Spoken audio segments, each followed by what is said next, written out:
Bonjour à tous, merci de nous retrouver à l'heure comme tous les mardis pour nos webinaires d'experts.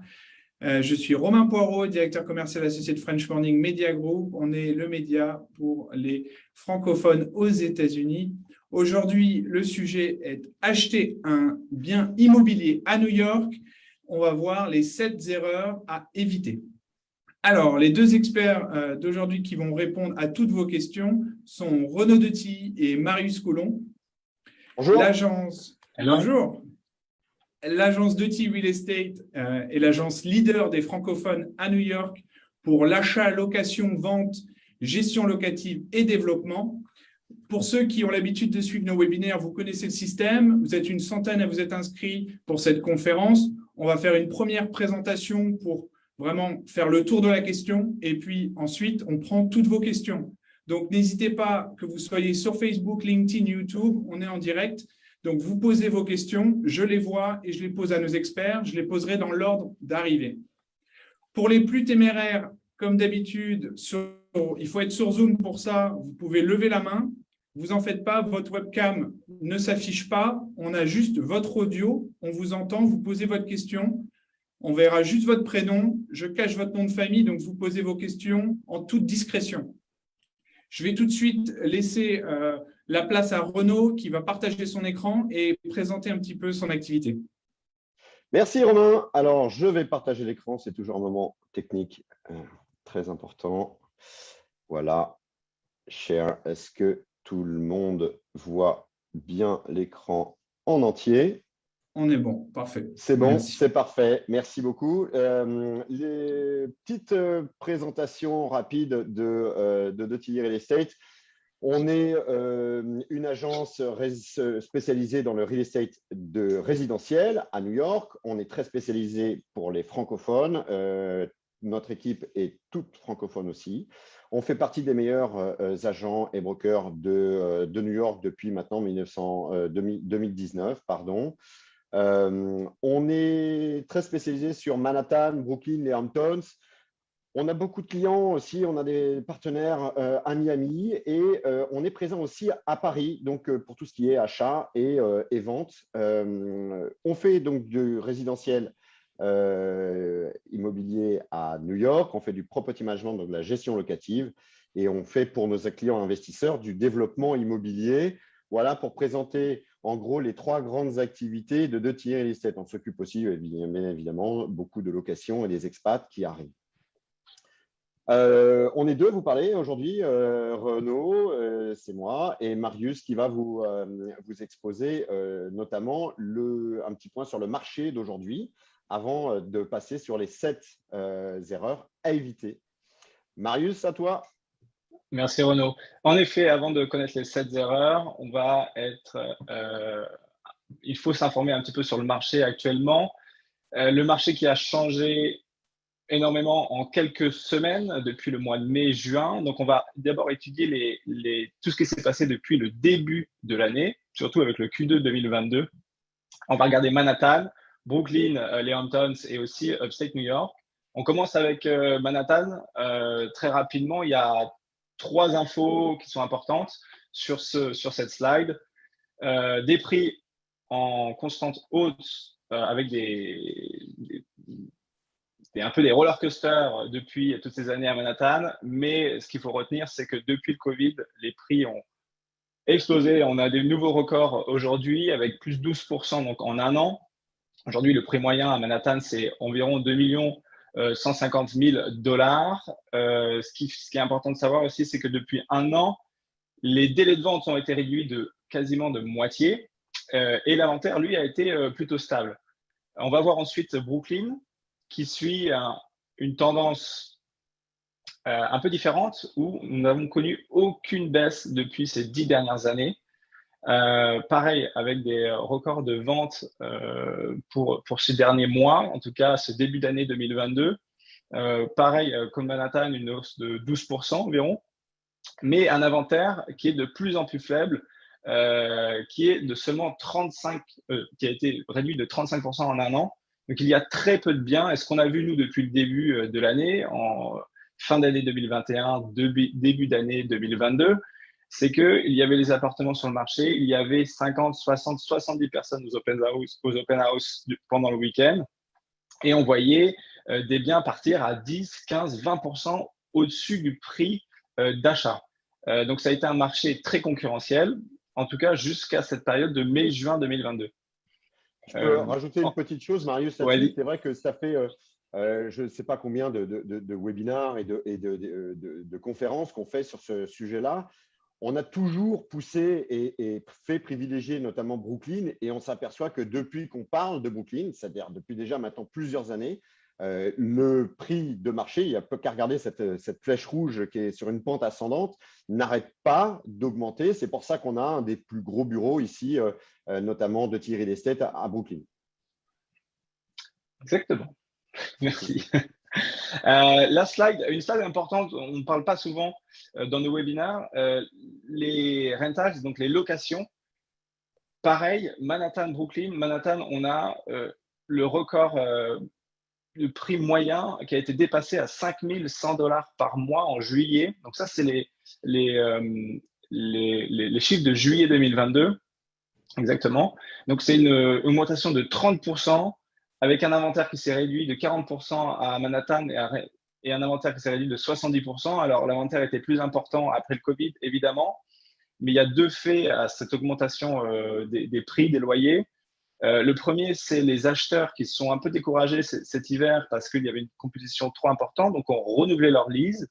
D'autres qui sont découragés là en mai-juin avec des taux d'intérêt un peu plus importants.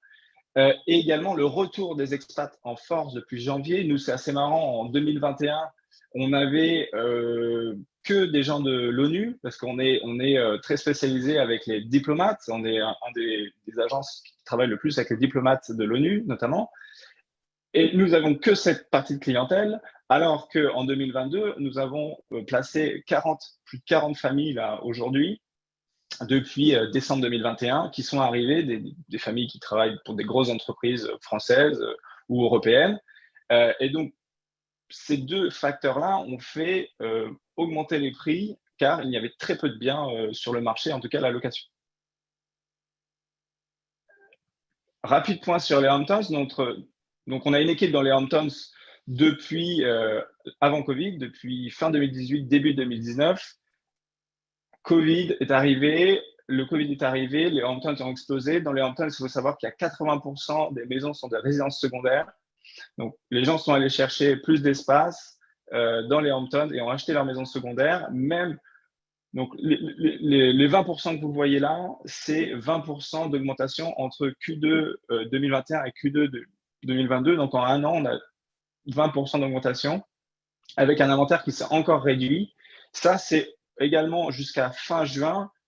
Le marché est en train de changer un petit peu. On va le voir sur la slide précédente, la slide après, qui est sur le Catskills, et donc les Upstate New York, qui a connu la même évolution que les Hamptons. Les gens sont allés chercher la nature, la montagne. En fait, nos clients, on a maintenant aussi une équipe Upstate New York, soit dans les Catskills, soit dans la Hudson Valley. Avec des prix différents. Aujourd'hui, on a vu sur la slide précédente que le prix moyen d'une maison dans les Hamptons, c'était 2,9 millions, tandis que sur la Hudson Valley, on est sur le prix autour de 400 500 000 $. Donc 5 à 6 fois moins cher que dans les Hamptons. Mais là, ce sont les chiffres de juillet 2022 qui montrent que, certes, on a toujours une augmentation des prix de 10% comparé à l'année dernière, mais les ventes, le volume des ventes ralentit, donc de 14% environ. Ce phénomène risque de continuer, en tout cas pour les résidences secondaires. On va en parler un petit peu après. Voilà, donc ça, c'était la première partie sur les chiffres, ce qu'on sait. Aujourd'hui, voilà, qu'est-ce qu'on a? On attend les chiffres du Q3 2022 et également de la fin de l'année qui vont être très intéressants à regarder. Mais nous, ce qu'on voit aujourd'hui sur le marché, donc il y a les faits. On a une inflation très importante, au-dessus de 8%. Donc le prix des biens de consommation augmente, le prix de la vie augmente. On a des taux de mortgage, donc des taux de crédit immobilier qui sont aujourd'hui à un record. qui égale le record de fin 2008, donc pendant la crise des subprimes, à 6,35%. On était à 6,35% lundi. Et on a pour les investisseurs européens un dollar qui est égal à 1 euro. Donc, qu'est-ce qui va se passer? Dans la majorité des cas, le marché va ralentir et il va y avoir surtout des opportunités bientôt pour les acheteurs qui vont pouvoir revenir sur le marché, ceux qui ont été découragés cet hiver, parce que ce qui est intéressant à voir, c'est quand ces taux d'intérêt ont quasiment doublé et au mois de mai et juin, le marché s'est un peu arrêté et en 1 ou 2 semaines est passé d'un seller's market, donc un marché qui était que pour les vendeurs. Les vendeurs avaient le plein pouvoir, à un marché buyer où il y a plus de négociations, il y a toujours un inventaire qui est assez faible. Et ce qu'on nous, on va suivre de près et avec nos clients investisseurs notamment, ou même nos clients new-yorkais qui veulent acheter leur résidence principale ou secondaire, il y aura 2 types de marchés. Il va y avoir le marché avec les résidences secondaires qui va être, nous pensons, le plus impacté parce que les gens vont reporter leur achat d'une résidence secondaire qui n'est pas vitale au départ. Et donc là, il va y avoir des grosses opportunités dans les Hamptons, Upstate, pour les gens qui vont être obligés de vendre. Et on a de l'autre côté un marché qui va stagner, voire peut-être même encore monter sur certains biens, car l'inventaire, notamment, on parle beaucoup des maisons à Brooklyn, Carroll Gardens, Cobble Hill, Park Slope, où l'inventaire est très réduit. Et là, on l'a vu encore cette semaine, malgré des taux d'intérêt à plus de 6%, nous avons trouvé une maison à des clients où il y a eu 5 offres et il a fallu se battre sur cette maison-là. Donc, il va y avoir des opportunités. Les marchés qui sont solides vont continuer à prospérer. Et il va falloir nous suivre pour les prochains webinaires ou nous contacter selon votre recherche, que ce soit dans les Hamptons, Upstate, ou ça peut être même ailleurs. On a vu Renaud à Paris ou à Miami, pour pouvoir acheter un bien avec nous et faire les plus-values que nos clients font actuellement. Et d'ailleurs, pour acheter un bien, il faut éviter apparemment 16 erreurs. Et Renaud, tu vas nous en parler plus rapidement, plus en détail, Ouais. pardon. Merci Marius. En fait, des erreurs quand on veut acheter. Donc, merci en tout cas pour ce point du marché en ce moment. Ça, il y a des choses qu'on a beaucoup répétées sur quel est le meilleur moment pour acheter, est-ce que ça vaut le coup d'acheter ou de louer. On a fait des webinaires là-dessus, sur l'évolution des prix, sur l'évolution des prix de la location, sur comment bien s'entourer. Il y a plein d'erreurs en fait. Quand on arrive à New York, il y a plein d'erreurs dans lesquelles on peut tomber. Il y a des erreurs à éviter. On en a listé 7, mais chacune a beaucoup de sous-erreurs, si je peux dire. Et on a essayé voilà, de faire vraiment les 7 erreurs à éviter. Alors, la première, c'est de ne pas avoir verrouillé son financement.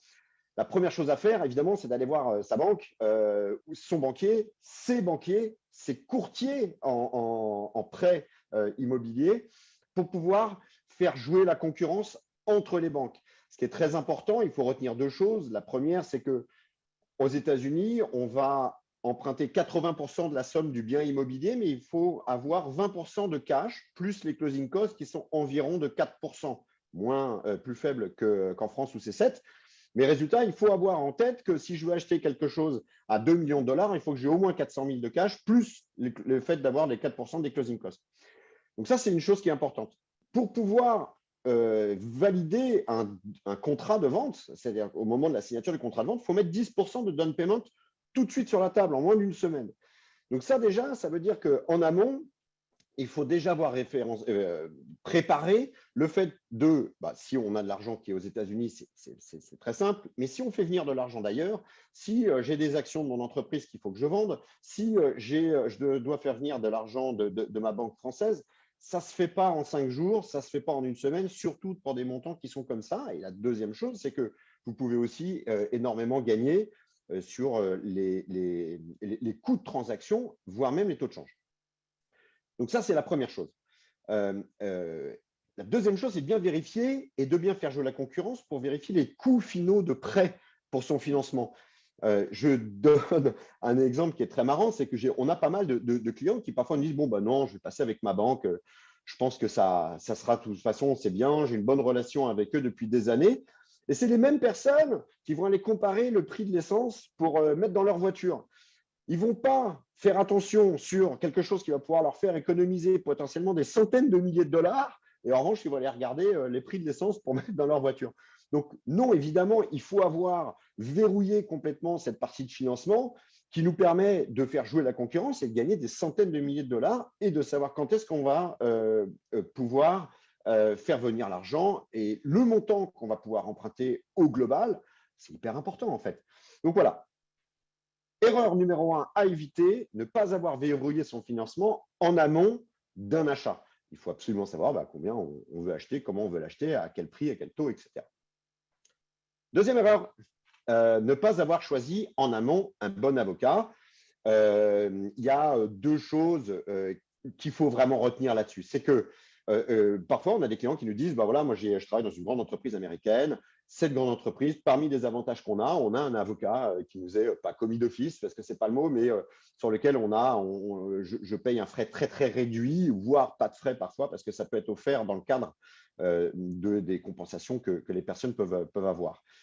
Ce qu'il faut juste retenir, c'est que l'expérience de l'avocat est en corrélation avec le prix qu'il va vous coûter.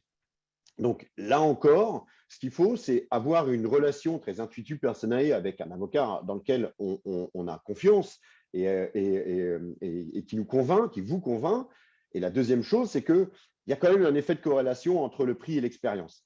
L'expérience d'un avocat, c'est ce qui va vous faire éviter d'acheter quelque chose parce que l'avocat que vous allez utiliser fait office c'est le notaire en France, mais l'avocat, c'est lui qui va vous donner tous les bons conseils de manière indépendante.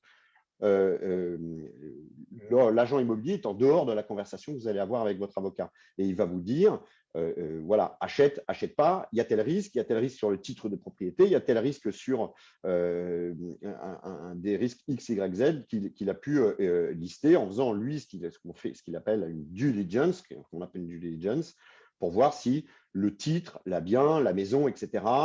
Est tout nickel pour être acheté, s'il n'y a pas de loup, entre guillemets, dans des charges qui vont tomber, dans le fait que le titre de propriété n'appartient pas forcément à la personne et qu'il y a quelqu'un qui va venir claimer des années plus tard la propriété de votre appartement, etc. Donc ça, c'est très, très important. Il faut faire attention parce qu'il y a des avocats qui peuvent mal conseiller aussi. Parmi tout ce qu'on voit sur les centaines, les milliers de transactions qu'on fait, il y a des avocats qui sont dans la catégorie des trop prudents. Attention, et qui vont un peu vous refroidir sur parfois des éléments qui n'en valent pas forcément la peine, en tout cas, qui sont d'importance moindre. A contrario, on a vu aussi des avocats qui vont mal vous conseiller. J'ai un exemple en tête, un client ou une personne achète une maison à Manhattan dans laquelle il y a deux familles qui habitent. L'acheteur veut acheter cette maison pour en faire sa résidence principale, faire des travaux dans cette maison-là. Il faut donc que les deux tenants, les deux locataires ne soient plus dans la maison au moment où on va signer la vente de la maison. Nous, notre recommandation, ça a été bien évidemment de dire, si c'est pour votre résidence principale, il faut acheter ce qu'on appelle la maison qui est vacant, c'est-à-dire sans locataire. L'avocat, dans ce cas-là particulier, a dit, voilà, je pense qu'il n'y a pas vraiment de problème, les gens vont partir, vous pouvez signer en avance, comme ça, vous allez pouvoir loquer votre taux moins cher, comme ça, vous allez pouvoir faire commencer vos travaux plus tôt. Ça, c'est par exemple une énorme erreur. Un des deux locataires n'est pas parti. Et là, en ce moment, on est dans cet acheteur est dans une procédure depuis plus de 2 ans avec ce locataire qui ne paye pas, ne veut pas partir parce que la crise financière, la crise du Covid a apporté notamment quelque chose, c'est une surprotection pour les résidents à New York. Donc ça, voilà un très mauvais choix d'un avocat qui a donné un très mauvais conseil et qui apparemment ne faisait pas beaucoup de real estate avant. Il en avait fait un peu. Voilà, les tenants sont invirables et c'est une catastrophe financière pour cet acheteur. Donc, choisir un bon avocat. Deuxième, ou ne pas avoir choisi un bon avocat, c'est la deuxième erreur. La troisième erreur à éviter, et alors celle-là, on aurait peut-être même pu la mettre en premier, c'est penser que l'immobilier à New York fonctionne pareil qu'en France. L'avantage d'être à New York et de voir toutes les personnes qui arrivent à New York, c'est qu'on a des personnes qui sont globalement très intéressantes, très éduquées, qui sont à des postes qui sont très souvent assez hauts dans les entreprises, voire hyper entrepreneurs. On a affaire à des personnes qui savent de quoi elles parlent, qui ont déjà négocié, qui ont même parfois extrêmement bien négocié pour leur propre entreprise, etc. Sauf que l'immobilier à New York, ça ne fonctionne pas du tout pareil qu'en France. La première chose qu'on peut déjà dire, c'est que, souvenez-vous, on en a parlé à chaque fois, il y a un système central qui est unique. Toutes les annonces sont partagées dans un système central unique. Toutes les commissions sont divisées en 2 parts égales. Tous les agents immobiliers travaillent ensemble à New York. C'est comme si New York était une grande agence immobilière avec d'un côté des agents qui représentent les listings, donc les biens à vendre ou à louer, et de l'autre côté, les agents qui représentent les locataires ou les acheteurs. C'est comme ça que ça fonctionne. Les commissions sont donc partagées à 50% et les commissions sont payées par le vendeur. Parce que là, on parle d'achat immobilier. Il n'y a que le vendeur qui paye l'ensemble des commissions pour les 2 agents. Donc, je rephrase à l'envers. Ça veut dire que quand on achète un bien immobilier à New York, ça vous coûte 0. Voilà. La chose aussi qu'il faut dire, c'est que tout est écrit déjà en amont dans les contrats de vente qui lient le listing broker au vendeur. Voilà, ça c'est quelque chose que je voulais vraiment vous partager. Les codes pour faire des offres, les codes pour négocier, le mindset des Américains est presque à l'opposé de ce qui se passe en France. Donc, croire que c'est à peu près pareil et qu'on va bien s'en sortir, c'est totalement faux. Alors, ça fait me passer au point numéro 4, qui est ne pas se faire accompagner par un agent immobilier ici. C'est peut-être même, on aurait pu la mettre en premier si on avait été un tout petit peu présomptueux de dire que c'est la première des erreurs, mais c'est une vraie erreur à ne pas faire. Pourquoi? Parce que très souvent, on entend des gens qui nous disent eh bien, je vais faire mes recherches tout seul. Moi, ça fait 3 semaines que je recherche là, mes biens à acheter ou à louer sur StreetEasy. Honnêtement, je commence à bien maîtriser les montants, les prix, les zones, etc. Alors qu'en fait, pas du tout. Donc, contrairement, par exemple, parce que vous penser, je vais casser une espèce de pensée qu'ont littéralement presque tous les Français en arrivant ici, c'est que contrairement à ce que vous pouvez penser, ici, en cas de négociation d'un prix d'un bien immobilier, la commission des agents n'est jamais négociée. Jamais.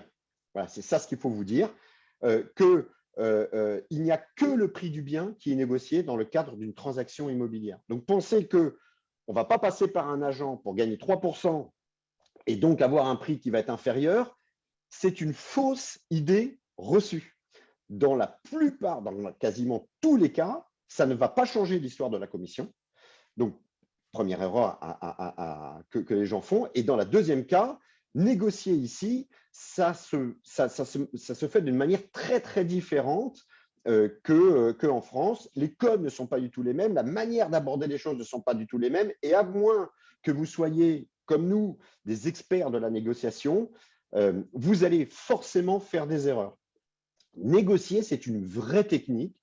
Quand on est émotionnellement lié à son achat, on fait systématiquement des erreurs. Je vais vous donner un exemple particulier qui nous est arrivé très récemment. On a un client qui fait des recherches pour acheter une maison à 4,2 millions. Donc, il voit une maison qui est listée, il veut faire une offre à 4,2 millions. tout seul, sans agent immobilier. Alors, comme on a du réseau en commun, comme il entend beaucoup parler de nous de manière très positive, il m'appelle pour me demander un conseil d'amis que je suis ravi de pouvoir lui donner. On prend contact. Lui, il est persuadé qu'en faisant une offre à 4,2 millions, d'abord 4,2 millions, c'est presque le bon prix. Il est persuadé qu'à 4,1 millions, il pourra avoir la maison et que donc, il fera une bonne affaire en passant sans broker à 4,1 millions. Pour lui, c'est le prix de la maison. On fait des études. On fait pour lui toutes les négociations. On s'occupe de l'ensemble de son achat. On achète la maison à 3 690 000 $. Qu'est-ce que ça veut dire? Ça veut dire que sa propre idée reçue était complètement faussée. Ça veut dire que même en déduisant notre commission, on lui a fait gagner plus de 400 000 $. Donc, je vais économiser des frais et je vais en passant tout seul. C'est une fausse idée reçue. Et ça, ce dont je parle là, les exemples comme ça, on en a des dizaines et des dizaines qui arrivent chaque année. Donc, c'est pas parce que toutes les données que vous voyez sur StreetEasy, ici, l'information, elle est facile à avoir. Maintenant, ce qu'il faut, c'est vérifier l'information et être bien sûr que ce soit la bonne. Donc, voilà, par exemple, un vrai exemple comme quoi se faire accompagner par un agent immobilier, évidemment, c'est plus que nécessaire parce que le système fonctionne comme ça ici et il fonctionnera toujours comme ça. C'est ce qui fait que, par exemple, les montants des commissions ne sont jamais négociés dans les négociations. Voilà. Donc ça, il y a beaucoup de fausses idées reçues là-dessus. Et donc, ça nous a fait un petit peu rigoler parfois quand on a des clients qui pensent qu'après 3 semaines de visite sur StreetEasy, ils en savent presque autant que nous. Non, malheureusement, ça ne marche pas tout à fait comme ça, même si les gens ont un très, très bon niveau, sont très intelligents. Ben, après avoir fait des milliers de transactions ici, on arrive à saisir, bien évidemment, tous les tenants et aboutissants qui font que nos acheteurs sont des gagnants. On a la 5e erreur qui est, notamment pour les investisseurs, d'aller chercher un rendement locatif. C'est quoi le rendement locatif, Renaud, à New York? Si j'achète un appartement et que je veux le louer modulo, je déduis toutes les taxes. C'est entre 2 et 4%, on va dire 3% en moyenne. Je l'ai mis en gros pour que ce soit quelque chose qui reste dans votre esprit. 3%, ce n'est pas mieux qu'à Paris, ce n'est pas mieux qu'ailleurs. C'est un rendement locatif moyen. On va peut-être pouvoir aller chercher un tout petit peu plus et un tout petit peu moins. J'ai des investisseurs qui disent 3%, franchement, ça ne vaut pas le coup d'acheter à New York. Faux, encore une fois. Faux. Pourquoi? Je vais vous donner 2 exemples qui sont très, très intéressants. Il y a 2 types de clients. Un client, un jour, a voulu acheter dans un immeuble qui s'appelle le Dominic Trump Soho Hotel. C'est un hôtel qui fait partie, qui est un condo hôtel. Donc, vous pouvez acheter des chambres dans un hôtel qui va gérer, lui, la location de la chambre quand vous voulez y aller, quand vous voulez. La promesse de vente au moment de l'achat de ce bien, donc il a acheté cet appartement qui est un one bedroom qui fait un petit peu moins de 900 square feet, un petit peu moins de 1000 square feet, donc c'est-à-dire 90 mètres carrés. 16% de rendement locatif. Wow, par rapport aux 3% de Renault, là, ça valait vraiment le coup. Cette personne achète cet appartement en 2010, 1,4 million, revendu en 2021, 435 000 $ seulement. On est sur une baisse de quasiment 70% entre 2010 et 2021, là où le marché a pris plus de 200%. Deuxième exemple, la même personne qui a investi de l'argent dans une maison à Carroll Gardens a gagné entre 200 et 250%. Comment, dans un marché, voilà le vrai exemple, comme quoi, regardez que l'investissement locatif, eh bien, c'est pas du tout le bon métrique à regarder. Carroll Gardens, dont on parlait tout à l'heure, les prix ont doublé. La même personne qui avait acheté un appartement à 1,4 million ou une petite maison à 1,4 million, ce qui était le cas à Carroll Gardens, notamment en 2010, là où aujourd'hui on a un gros bureau, L'investissement aujourd'hui, la maison, elle ne vaut plus 1,4 million, elle vaut plus de 3 millions de dollars. Alors seulement ça, on ne met pas dans le calcul du rendement locatif. Voilà, il a plus que doublé son investissement. Parfois même, il a triplé. Depuis 2010, c'est quasiment le cas. Il a triplé son investissement à Carroll Gardens. Donc, chercher un rendement locatif, énorme erreur. Ce qu'il faut, c'est aller regarder un tout petit peu plus loin grâce à tous les conseils qu'on va pouvoir vous donner. Sixième erreur à éviter, c'est mal définir son projet. Alors, mal définir son projet, ça veut dire quoi? Je vais vous donner un exemple sur une résidence secondaire. Donc, on a des clients qui cherchent la résidence secondaire. Donc, on a une équipe qui s'occupe des Hamptons, on a une équipe qui s'occupe d'Upstate New York, on a une équipe qui s'occupe de Miami, de Paris, etc. Ça veut dire quoi? Je préfère aller à Montauk dans les Hamptons ou au début de Long Island à Cog. C'est deux choses qui sont totalement différentes. J'ai envie d'acheter un appartement, mais je ne sais pas si c'est Manhattan, Brooklyn ou dans Westchester. Je voudrais une maison secondaire. Alors, je ne sais pas si j'hésite entre Upstate New York et Miami. Nous, grâce à nos équipes, ce qu'on va pouvoir faire, c'est bien vous aider à définir tous vos projets en fonction de vos propres objectifs de vie ou financiers. Donc ça, c'est très intéressant. Il y a une deuxième chose, dans mal définir son projet, qu'on pourrait sous-définir, c'est sous-estimer la valeur du timing des travaux et du prix des travaux. Par exemple, il faut absolument que les travaux soient terminés d'ici 8 mois, mais je veux refaire un ascenseur dans ma maison, je veux tout refaire.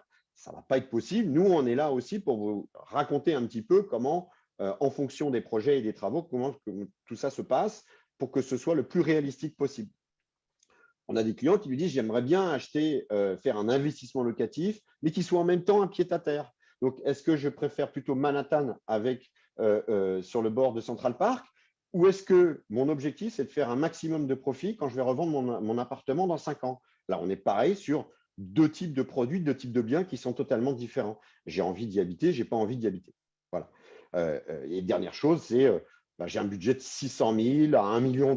Bon, 600 000 à 1,2 million, c'est très, très patatoïdal. Les produits qui sont à 600 000, ils n'ont rien à voir avec ceux qui sont à 1,2 million. Donc, nous, on est là pour vous aider à définir au mieux votre projet. Ça passe notamment avec nos équipes dans les Hamptons. Les Hamptons, par exemple, ou Upstate New York, ça fonctionne exactement comme à New York. Il y a un grand système central unique. Tout est partagé, toutes les commissions sont partagées, comme on l'a dit tout à l'heure. On peut vous faire visiter tous les maisons, les biens qui sont dans Upstate New York, qui sont dans les Hamptons, qui sont à Manhattan et qui sont à Brooklyn, pareil. Donc, ce qu'on fait, c'est qu'on organise des journées Upstate New York pour que nos clients aillent voir déjà des différents biens sur différentes journées. La même chose sur les Hamptons. On leur généralement conseille d'aller louer, d'aller louer dans l'endroit dans lequel ils avaient défini d'acheter, par exemple. Être à Montauk au bout des Hamptons, ce n'est pas la même chose qu'être à Cog à 1h30 de Manhattan. Être Upstate New York dans la fantastique forêt des Catskills ou près des montagnes, ce n'est pas la même chose que d'être de l'autre côté de la Hudson River. Bref. En tout cas, on est là pour vous aider à bien définir vos projets. Donc ça, c'est la 6e erreur majeure qu'on peut constater. Et la dernière, qui est potentiellement une qui revient quand même enfin, c'est même pas potentiellement, c'est quelque chose qu'on entend et qui revient très, très souvent. C'est, je ne sais pas si c'est vraiment le bon moment pour acheter. Tu as vu, le dollar est passé à la parité avec l'euro. Est-ce que c'est le bon moment pour acheter maintenant? Alors, c'est très simple, là, on va clore le débat, c'est pratiquement toujours le meilleur moment pour acheter. Si on regarde, évidemment, certains vont me dire, regarde Renault, c'est un petit peu descendu, c'est un petit peu remonté, on est là pour vous montrer tout ça. On est là aussi pour vous indiquer quels sont les moments où il faut bien acheter par rapport à d'autres, ou où est-ce qu'il faut bien acheter par rapport à d'autres endroits. Pourquoi est-ce que le meilleur moment pour acheter, c'est maintenant? C'est parce que si on regarde la courbe des prix, de l'évolution des prix, quel qu'il soit dans Manhattan ou dans New York City, même au global, je peux même inclure dedans les Hamptons et Upstate New York, ça n'a fait qu'augmenter sur les 20 dernières années. Donc, le meilleur moment pour acheter, c'est maintenant. Tous ceux qu'on a réussi à convaincre ou qui étaient déjà eux-mêmes convaincus il y a ne serait-ce qu'un an, ils ont déjà des taux d'intérêt qui sont 2 fois inférieurs à celui d'aujourd'hui. Bon, voilà. Celui qui a acheté sa maison à Carroll Gannons il y a 10 ans, eh ben, il a doublé son investissement. Elle vaut plus de 2 millions, elle vaut 4 millions aujourd'hui. Il a bien fait d'acheter il y a 4 millions. Et celui qui a dépensé 12 000 $ par mois en location depuis tout ce temps-là, eh bien, aujourd'hui, il est propriétaire de rien du tout. Donc, voilà les 7 grandes erreurs, les 7 grandes familles d'erreurs qu'on constate souvent. Il y en a évidemment plein d'autres. Le marché immobilier, c'est que des pièges. Nous, on est là pour vous aider. Oui, alors on fait un peu d'auto-promo sur tous nos sites Internet que vous avez vus, le compte Insta, etc. Et voilà nos coordonnées, Marius et à moi, pour que vous puissiez nous contacter quand vous voulez. Voilà, voilà. Merci Renaud, merci Marius. On va peut-être, voilà, parfait, couper le partage d'écran. Si jamais il y a des gens qui n'ont pas pu prendre la formation de Renaud ou Marius, n'hésitez pas à nous le dire dans le chat ou dans le Q&A et on remettra le partage d'écran si besoin plus tard. Donc, pour ceux qui veulent poser des questions, c'est maintenant. Je vais commencer par une question et puis après, j'ai vu que Thierry a levé la main, donc je vais vous donner la parole. Alors, on a Peggy qui nous demande est-ce que vous pouvez élaborer sur l'inventaire et les opportunités dans la vallée de l'Hudson? Oui, on peut. L'inventaire aujourd'hui dans la Hudson Valley, les Catskills, est toujours très bas, très faible. Ce qu'on voit depuis le mois de mai-juin, quand les taux ont remonté, c'est qu'il y a moins d'achats, le volume des ventes a diminué. Les prix vont suivre, mais là encore, sur ce marché-là, il y a 2 marchés. On a le marché des maisons toutes rénovées entre 500 000 et 700 000, où il y a toujours autant d'acheteurs et autant d'activités. Là, on avait repéré une maison auprès de Sogerties, entièrement rénovée, 500 000 $. On est allé ce week-end avec des clients et il y avait, le broker m'a dit qu'ils ont eu 180 personnes durant l'open house. Et il y avait une best and final mardi, donc non, hier soir, et la maison est partie à 680 000. Donc, affiché 500, vendu 680 000. Tout ça pour dire qu'il va y avoir des opportunités à faire sur les maisons avec des petits défauts, des travaux, mais le haut du marché sur une maison bien située, bien refaite, aujourd'hui, les prix sont toujours hauts, tout simplement parce que l'inventaire est encore très, très bas. Et à l'inverse de 2008, de la crise des subprimes, nous ne sommes pas en crise immobilière. On n'est pas dans une crise immobilière actuellement.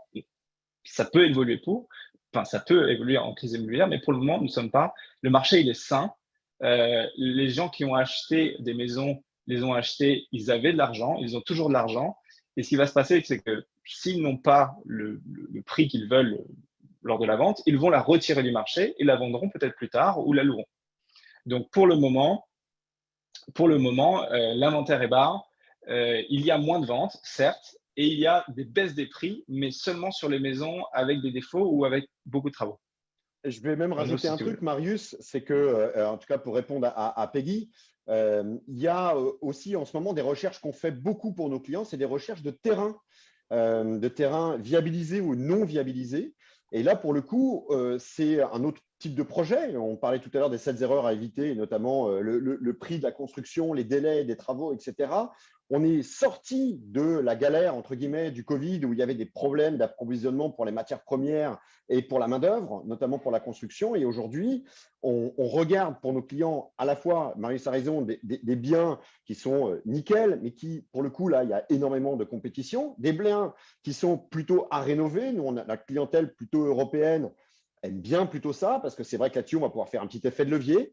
Et la troisième chose, qui est encore mieux, c'est de dire, je vais acheter un terrain qui est magnifique, sur lequel je vais pouvoir avoir une vue complètement dégagée et je vais faire construire à la maison de mes rêves pour finalement pas beaucoup plus cher que le fait de… alors, c'est plus d'embêtement, hein, forcément, il y a toujours une C'est plus long, contrepartie. c'est un process plus long. Et c'est plus long. Mais voilà, on accompagne aujourd'hui avec Marius beaucoup de nos clients sur ce type d'achat-là de terrain. Parfait. Thierry, j'ai une mauvaise nouvelle. Il faut mettre à jour ton Zoom. Tu es sur une version précédente. Donc, j'arrive pas à te donner la parole. Si tu veux poser ta question par écrit, et puis je vais la poser à Renaud et Marius. Alors, on avait ensuite une question de Marie. Donc, tu as parlé des avocats, Renaud. Comment choisir le bon, du coup? Ah, ça, nous, en fait, ce qu'on fait, c'est que nous, on n'est pas un cabinet d'avocats. Il y a une chose qu'on répète d'ailleurs avec Marius et tout l'ensemble des agents tout le temps à nos clients. On leur dit, on vous recommande plusieurs personnes à chaque fois parce que c'est nos clients qui nous conseillent ou qui nous disent, voilà, je suis passé avec tel avocat, il est absolument génial. Et quand on entend 2, 3, 4, 10 fois la même critique positive sur des avocats, à ce moment-là, quand des personnes cherchent des avocats, on leur recommande cette personne-là avec plusieurs autres que nous ont recommandé nos clients. Je précise juste une dernière chose, c'est que notre métier, nous, c'est agent immobilier. On ne touche jamais un seul centime de quelconque personne qu'on va pouvoir recommander, que ce soit des constructeurs, des general contractors, des peintres, des plombiers, des avocats, etc. Je préfère le dire, je le redis toujours parce que pour moi, ça me semble juste évident, mais on est lié à aucune personne. Ce qu'on a envie, nous, c'est de s'entourer des meilleurs. Et on pense c'est même pas on pense, c'est qu'on est persuadé que notre métier, c'est de fournir aussi des bonnes adresses pour nos clients, des bonnes personnes. Donc, en fonction de Peggy, pas Peggy, c'est Marie, de votre projet, on va pouvoir vous recommander quelqu'un selon la complexité, parce que c'est sûr qu'un immeuble avec une dizaine d'appartements à l'intérieur, on va pas choisir, vous n'allez pas choisir le même avocat que pour acheter un petit studio dans un programme neuf. Donc, il y a aussi deux poids, deux mesures. Il y a d'un côté, il va peut-être falloir investir un petit peu plus dans un avocat qui aura de l'expérience ou en tout cas beaucoup plus d'expérience pour pouvoir justement éviter tous les pièges. Parfait, merci beaucoup. Alors, on a une question de Anne-Lise. Est-ce que Harlem suit la tendance observée à Manhattan sur la hausse des prix d'achat et de location? Oui, la réponse, Oui. elle est claire. Elle est oui. Harlem fait partie des quartiers qui ont énormément gagné en attractivité, que ce soit pour l'achat ou que ce soit pour la location. On est très présent, nous, à Harlem, dans lequel on a fait pas mal de transactions, que ce soit South Harlem ou Harlem, même en règle générale. Harlem est un grand quartier, hein, donc il y a des endroits qui ont monté plus que d'autres, et ça et même sur une rue ou un bloc, tout est assez différent, un immeuble à un autre, et ça c'est vraiment après du cas par cas avec votre agent immobilier qui va vous dire là où il faut investir, mais oui, sur la tendance, en effet, Harlem a suivi la tendance de Manhattan sur ces dernières années. Ok, parfait. Corinne, je ne sais pas si vous voulez qu'on vous réponde en français ou en anglais. Vous pouvez me le dire dans le chat. Je vais poser la question en anglais parce que vous l'avez écrit en anglais. Donc c'est une question assez précise, hein, donc je pense qu'il n'y a pas forcément une réponse tout de suite. Si vous ne l'avez pas, ce n'est pas grave. Ils reviendront vers vous. En français. Elle parle français, Corinne. Donc elle demande quelles seraient les real estate tax sur un appartement dans un building de 1946. Peut-être qu'il y a besoin d'informations complémentaires. Non, oui, là en fait, là, si on parle que de la real estate tax que vous payez tous les mois, enfin tous les ans, le building a une importance, mais l'importance, c'est surtout où il est situé. Vous n'allez pas payer la même real estate tax à Tribeca qu'à Brooklyn, par exemple. Donc ça, c'est une question on peut pas vraiment répondre sur ce point-là. Sachant que les real estate tax à Manhattan sont souvent plus élevés qu'à Brooklyn, que les nouveaux développements ont des taxes aussi un peu plus élevées que les anciens buildings. Ça là, va on dépendre peut pas. aussi de alors moi je vais même rajouter une petite chose là-dessus. Ce qu'on peut constater, c'est que quand on a des personnes qui vont faire des modifications, là je parle notamment des maisons sur lesquelles il y avait des real estate taxes qui étaient très très faibles. J'imagine que l'origine de la question, c'est j'ai des real estate qui sont très très faibles, quel est mon risque de voir mes taxes augmenter?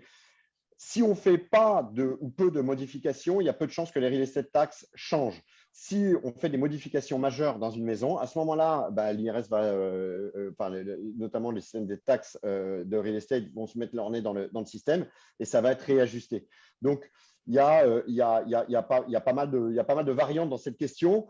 Voilà, donc on ne peut pas y répondre de manière très très précise, mais en tout cas, dans les immeubles de 1946, sur certains, on voit certains immeubles qui ont des taxes qui sont très très faibles et ça peut faire partie des super bonnes opportunités, notamment d'achat. Merci beaucoup. Thierry nous a écrit sa question. Donc, il nous demande quand on veut acheter un coop. Il y a pas mal de critères à New York et je sais qu'on peut être apparemment rejeté pour pratiquement aucune raison. Vous me corrigez si je dis une bêtise. Thierry nous dit que les moyens financiers, il aurait les moyens financiers pour rentrer dans ce coop. Il dit comment être sûr qu'au-delà des moyens financiers, on ne soit pas rejeté pour une raison X ou Y. Est-ce que vous voulez élaborer un peu sur les coops à Manhattan? Oui, je peux commencer le début de la réponse, Marius, et tu complètes. Un coop, ça fonctionne, c'est une société immobilière qui détient l'immeuble. Vous allez acheter des parts de cette société immobilière et un appartement va être attribué à cette part-là.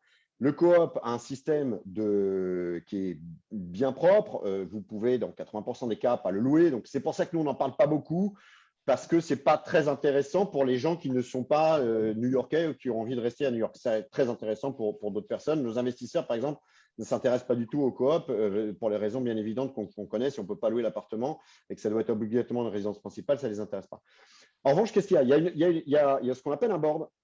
Le board a le droit d'accepter ou de refuser un acheteur. Donc, si vous achetez, c'est vous, ou si vous êtes en train de vendre, peut refuser l'acheteur de la maison que vous vendez sans justification à donner.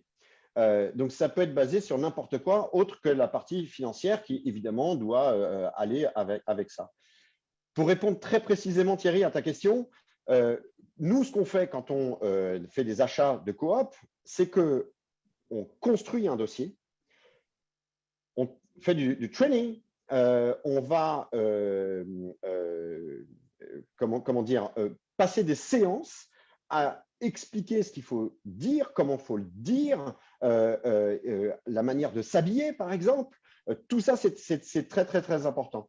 Ce qu'il faut, c'est faire, et bien évidemment, la meilleure impression possible au board qui va décider si oui ou non vous avez le droit d'acheter dans leur immeuble. Et pour ça, ça ne s'improvise pas. On a vu des exemples de gens connus, pas connus, qui ont pensé que c'était une formalité et ça ne l'est pas. Il faut avoir, déjà ce qu'il faut savoir, c'est qu'il y a, même financièrement, il faut mettre sa vie étalée devant le board du coop et leur expliquer, mais jusqu'à parfois justifier pourquoi est-ce que vous avez appelé votre chien comme ça. Les questions parfois sont très hallucinantes et déstabilisantes, mais c'est justement le but, c'est de savoir qui on a en face. Donc, nous, on fait deux choses. Évidemment, on prépare les gens pour cet entretien qui est l'entretien le plus important. Et la deuxième chose, c'est qu'on se renseigne sur qui est dans le board du coop. Et en fonction de ces informations-là, on va préparer cet entretien-là dans le but, un peu comme un grand oral qu'on a tous passé à un moment donné ou à un autre, ça se prépare, tout simplement. C'est la seule réponse que je peux vous donner, c'est la préparation. Ouais. Et là, donc, Thierry vient de poser une question. Y a-t-il des recours juridiques quelconques pour discrimination? Malheureusement, en fait, il est très difficile de prouver que ça va être une discrimination quelconque. Ils ne sont pas obligés de donner leur avis. Vous pouvez attaquer, vous pouvez aller chercher pourquoi, mais malheureusement, on n'aura pas c'est très rare que ça aille jusqu'au bout. nous, justement, donc la différence coop condo, comme Renaud a tout expliqué, il y a aussi une différence de prix. Donc, évidemment, les coops sont 10 à 15% moins chers que les condos, car un peu moins flexibles sur l'achat, sur la vente, parce que votre acheteur doit être accepté, et sur la location, où certains immeubles ne peuvent pas, n'autorisent pas la location. Et comme Renaud l'a expliqué, tout ça, avant de visiter, ou même en visitant, toutes ces questions-là, on y répond bien avant de faire une offre, bien avant de passer devant un coop, et pour éviter justement ces pièges où il y a certains coops, on sait, certains coops ne vont pas autoriser les non-residents, donc les gens qui ne sont pas green card ou qui ne sont pas américains, ne seront pas autorisés. C'est comme ça, c'est les règles.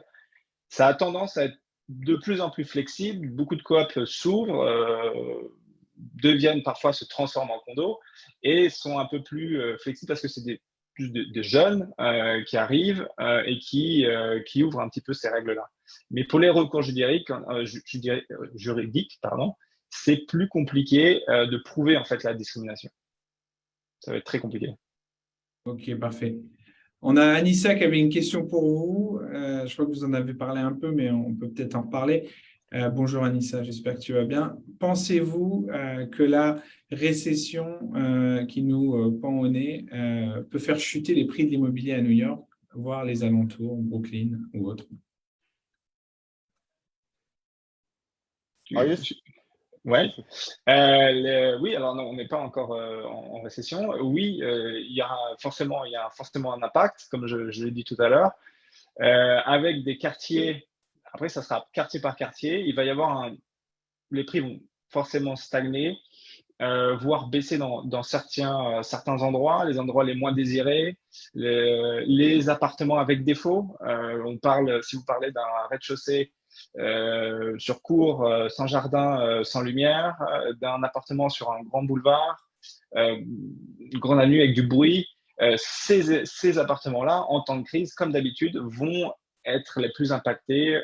Mais encore une fois, si on n'est pas encore en crise immobilière, si l'inventaire n'augmente pas, les vendeurs qui n'ont pas qui mettent en vente leurs biens et qui n'arrivent pas à avoir le prix demandé, le retireront du marché, le mettront à la location et attendront un meilleur moment, un peu comme ce qui s'est passé pendant la durée du Covid, où les gens ont retiré leurs biens. Nous, à cette période-là, on avait beaucoup d'acheteurs, quelques acheteurs qui nous ont suivis. Et comme disait Renaud dans le point 7, le dernier point 7, c'est y a-t-il un meilleur moment pour acheter?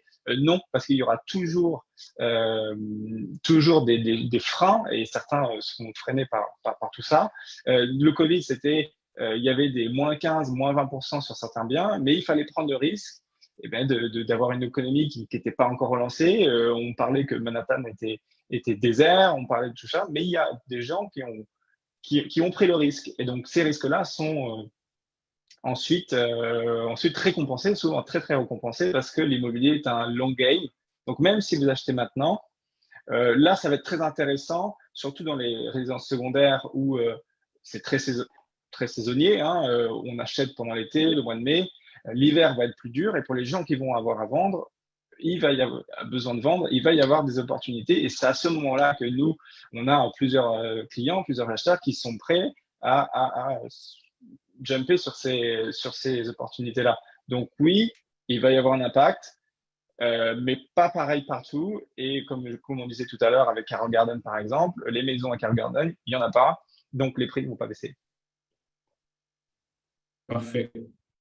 Après, c'est du cas par cas. C'est évidemment Romain, il y a des gens qui ont des projets bien spécifiques. Ils nous contactent après. On sera ravis de répondre.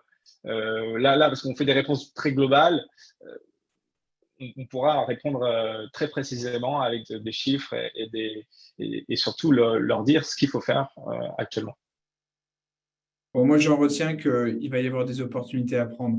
Anne-Lise nous pose une question. Est-ce qu'il est vrai qu'il faut toujours mieux privilégier un achat pour sa résidence principale plutôt qu'un investissement locatif? Je peux jumper moi sur cette réponse. Oui. On va peut-être pas avoir la même réponse.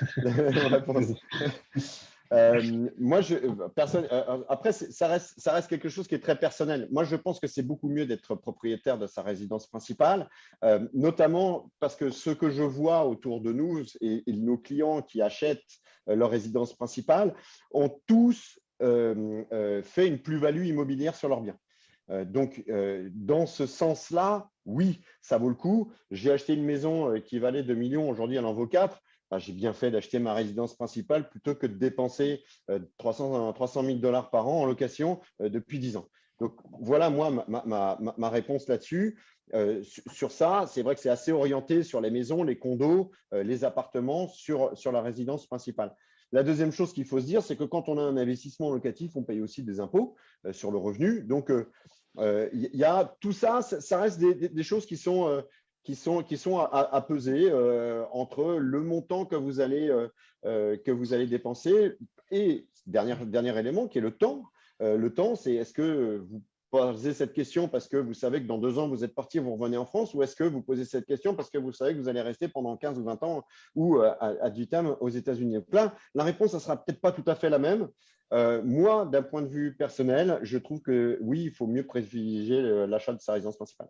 En effet, c'est une option si vous pouvez le faire. À New York, aux États-Unis, on ne peut pas emprunter à taux zéro. Donc, il faut avoir cet apport-là. Et acheter un appartement à New York, il faut avoir un certain apport.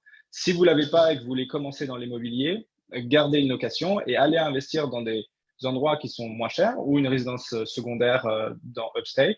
Où nous, on a beaucoup de clients qui commencent leur investissement dans d'autres villes et on les accompagne aussi. On a des équipes là-bas, comme à Miami, par exemple, où vous pouvez faire vos premiers investissements si vous n'avez pas la possibilité d'acheter votre résidence principale, car vous n'avez pas le down payment possible. Voilà. Pour terminer, j'ai vu que Romain, il y avait une dernière question. On peut y répondre rapidement. Oui. Juste avant cette dernière question, j'avais reçu une question par email qui était ah oui, avez-vous une banque qui finance les nouveaux arrivants? C'était une question de Rémi qui nous avait envoyé par mail. Est-ce qu'on peut répondre à ça juste? Alors, on n'est pas banquier, donc on n'a pas de banque qui finance les arrivants. Donc, malheureusement, on n'en a pas. Par contre, on connaît des banques qui financent des nouveaux arrivants donc, et que nos clients nous recommandent. Il y en a plusieurs. HSBC, qui est très international. On a fait quelques conférences avec Betty Benzaken. Donc, je vous inviterai à la contacter. Il y a Interrodi, il y a différentes banques. Voilà. Donc, il y a des solutions pour les nouveaux arrivants qui n'ont pas de crédit score et ce genre de choses. Il y a des solutions qui existent. Oui. Voilà. Et donc, ça va peut-être aussi répondre à la question de Marie là, que je vois. Est-ce qu'il faut une carte verte pour acheter ou un visa E2? Oui, on n'a pas besoin d'avoir une carte verte, un visa ou pour acheter aussi aux États-Unis. On a beaucoup de clients qui sont des investisseurs 100% purs investisseurs français. En revanche, pour avoir un mortgage ici aux États-Unis, eh bien, il faut avoir un crédit history et que la banque vous fasse confiance sur la manière de votre capacité à pouvoir rembourser votre prêt immobilier. C'est pour ça d'ailleurs qu'ici, il existe pratiquement que des mortgages, c'est-à-dire des prêts qui sont hypothéqués sur le bien que vous achetez. Résultat, l'appraisal, on ne va pas rentrer dans le détail, mais l'appraisal de la banque qui va estimer la valeur de votre bien, eh bien, la banque va vous prêter en fonction de ce que ces experts immobiliers vont donner comme valeur immobilière. Donc, pour répondre à la question, on n'a pas besoin d'une carte verte ou d'un visa. Non. Pour acheter, n'importe qui peut acheter. Magnifique. On est rentré tout pile dans les 60 minutes, donc on va vous laisser continuer votre journée, votre déjeuner, peut-être votre soirée si vous êtes en France. Merci à vous deux, Renaud, Marius. Pour ceux qui ont des questions, tout ça, vous avez bien sûr les contacts qui vous seront envoyés. Si vous souhaitez revoir en replay quoi que ce soit, tout ça, c'est disponible dès maintenant. Vous pouvez tout revoir, que ce soit sur pratiquement tous vos réseaux sociaux favoris, puisqu'on va les mettre et on les a streamés en live. N'hésitez pas à regarder la suite. On a un programme tous les mardis jusqu'à Noël de plein de sujets différents de webinaires. Donc, n'hésitez pas, si vous n'êtes pas abonné à la newsletter, faites-le. Je vous souhaite une bonne après-midi et à bientôt sur French Morning. Au revoir. À très bintôt Bientôt. sur The Thierry Real Estate. Bye bye. Bye.